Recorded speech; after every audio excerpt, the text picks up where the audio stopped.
파트너 1장 브라질의 유령 죽은 자가 살아 돌아오다. 이야기는 시작부터 우리를 브라질의 외딴 국경 도시 폰타포라로 데려가. 그곳에 다닐루 시우바라는 이름으로 살아가는 한 남자가 있어. 그는 4년 동안 조용히 아무도 모르게 숨어 지냈지.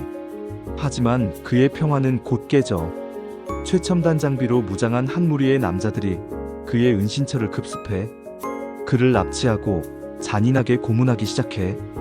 이 남자 다닐루 시우바의 진짜 이름은 패트릭 레니건. 그는 4년 전 미국 미시시피주 빌럭시에서 잘나가던 로펌의 파트너 변호사였어. 그러던 어느 날 그는 끔찍한 교통사고로 불에 탄 시신으로 발견돼 모두가 그의 죽음을 슬퍼했지.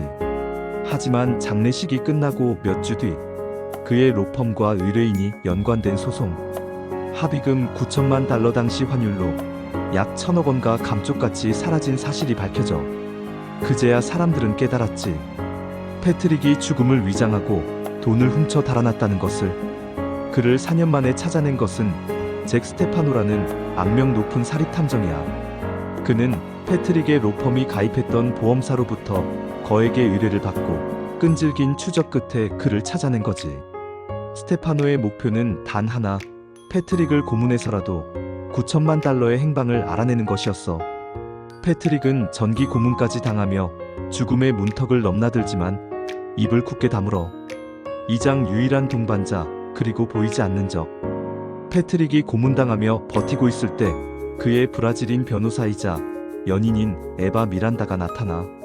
그녀는 아름답고 총명한 변호사로 패트릭이 브라질에서 숨어 지내는 동안 유일하게 마음을 터놓고 사랑했던 사람이야.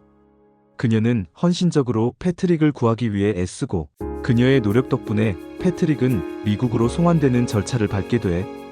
고문을 피해 일단 공식적인 사법 시스템 안으로 들어가는 것이 패트릭의 첫 번째 목표였거든. 미국으로 송환된 패트릭은 이제 세 종류의 적과 마주해야 해.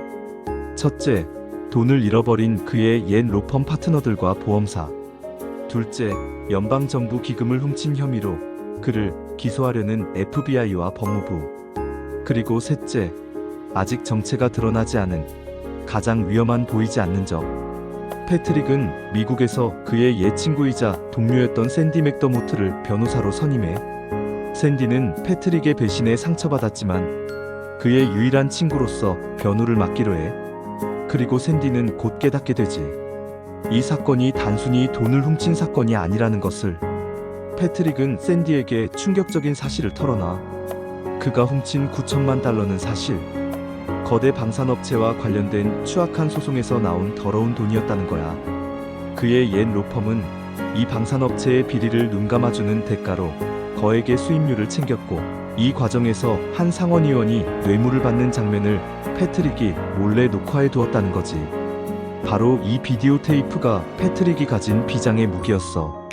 이 테이프의 존재를 아는 부패한 상원의원과 방산업체야말로 FBI보다 훨씬 더 위험하고 잔인한 패트릭을 죽이려 하는 진짜 적이었던 거야.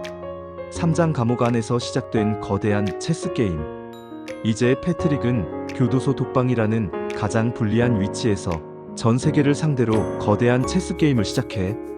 그는 모든 것을 예측하고 여러 단계의 수를 미리 계산해 놓은 상태였어.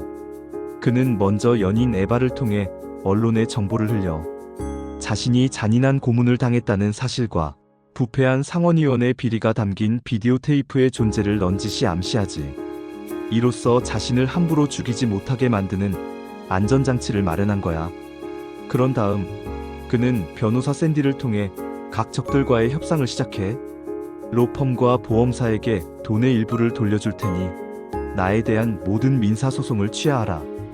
FBI와 법무부에게 부패한 상원의원을 감옥에 보낼 수 있는 결정적 증거인 비디오 테이프를 넘겨주겠다. 대신 내 형량을 최소한으로 줄여달라. 모든 세력은 딜레마에 빠져. 그들은 모두 돈과 테이프를 원하지만 그 열쇠는 오직 패트릭만이 쥐고 있었지.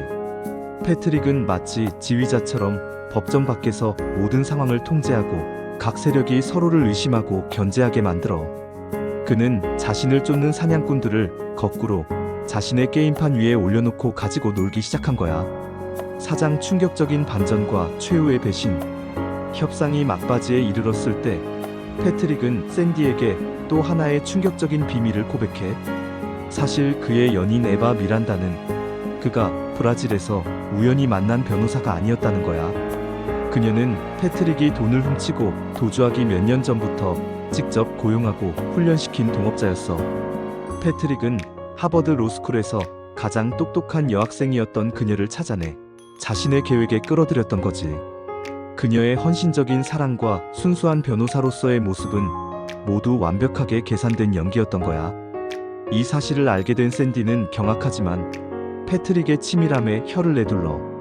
결국 패트릭의 계획대로 모든 협상은 마무리돼.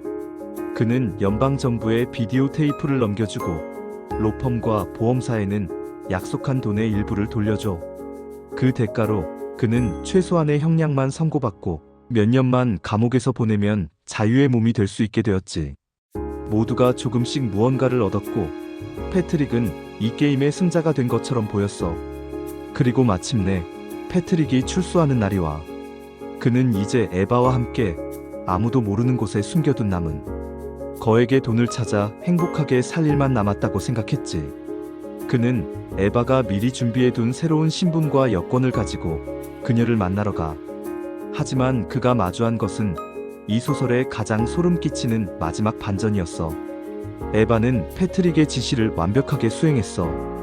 그녀는 그가 알려준 대로 복잡한 금융 시스템을 통해 남은 돈을 모두 인출했지. 그리고 그 돈을 전부 가지고 사라져버린 거야. 패트릭이 자신에게 했던 것과 똑같은 방식으로 그녀는 패트릭을 완벽하게 배신한 거지. 스승을 뛰어넘은 제자처럼, 사기꾼을 이긴 사기꾼처럼. 패트릭은 돈, 사랑, 그리고 자신의 유일한 파트너였던 에바까지 모든 것을 잃고 빈털터리로 길 위에 홀로 남겨지며 소설은 막을 내려. 작가가 말하고자 하는 핵심, 파트너는 정의나 도덕이 아닌 오직 탐욕과 지량만이 지배하는 세계를 냉소적으로 그려낸 작품이야. 이 소설에는 선한 인물이 단 한 명도 없어. 주인공 패트릭은 명백한 범죄자지만 그의 치밀한 계획과 배짱은 독자들을 매료시켜. 하지만 작가는 그런 그에게 결코 해피엔딩을 허락하지 않아.